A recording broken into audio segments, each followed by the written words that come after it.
the strength of our organization is reflected in the strength of our women. We have seen how women in PRO MIMAROPA lead, not always loudly but always effectively. Hindi kailangan marinig sa ingay ang tunay na liderato, sapagkat ito ay nakikita sa gawa, naramdaman sa malasakit at pinatutunayan sa resulta. But while we celebrate, we must also reflect. Progress in gender equality is not measured by recognition alone. It is measured by opportunity, by respect, and by space we create for women to lead, to decide, and to shape the future of this organization. We do not just include women, we empower them.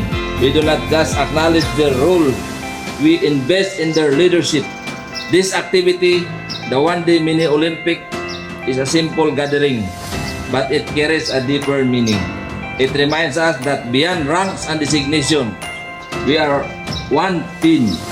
A team that wins not because of individual strength, but because of discipline, trust, and unity.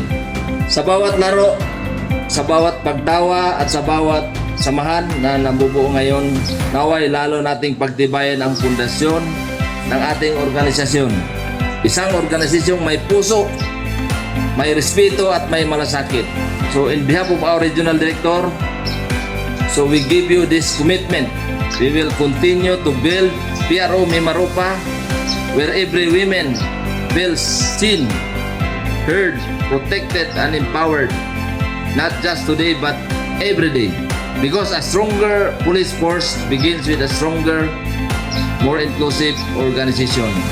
And as we move forward, let us carry this mindset into our service.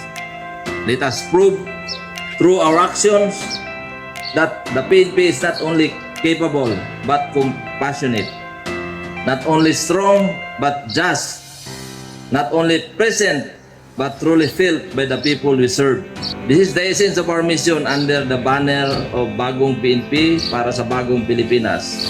Serbisyong mabilis, tapat at naramdaman. And our continuing call to remain enhanced, alerto. Always on the side of service, always grounded in integrity, and always ready to lead with purpose.